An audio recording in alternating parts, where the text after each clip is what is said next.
Did you turn down George Lucas for directing Star Wars: Return of the Jedi? I was asked by George to come up to see him and talk to him about directing, which would be the third Star Wars. And I had next door to zero interest. But I always admired George. You know, George is a guy that does what he loves, and I do what I love. The difference is what George loves makes hundreds of billions of dollars. So I thought I should go up and at least visit with him.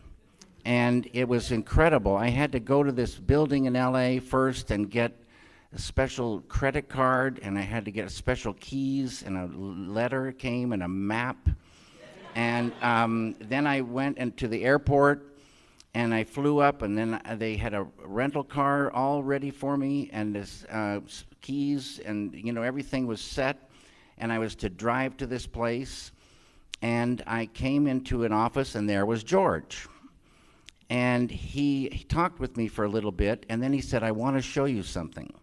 Now, right about in this time, I started getting a little bit of a headache. You know what I'm talking about. Okay.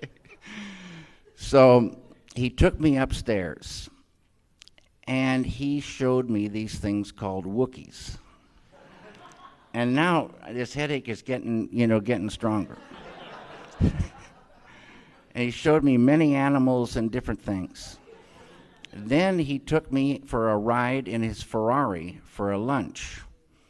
And George is kind of short, so his seat was way back, and he was almost laying down in the car. We were flying through this little town up in Northern California.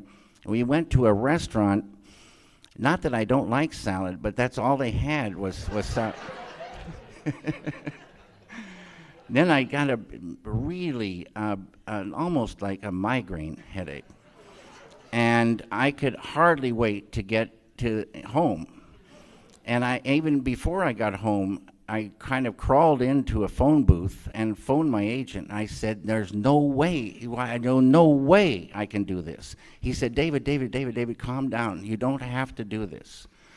And so George, bless his heart, I told him on the phone the next day that he should direct it. It's his film. He invented everything about it. But he doesn't really love directing. And so someone else did direct that film. But I called my lawyer and told him that I wasn't going to do it. And he said, "You just lost, I don't know how many millions of dollars." But it's okay.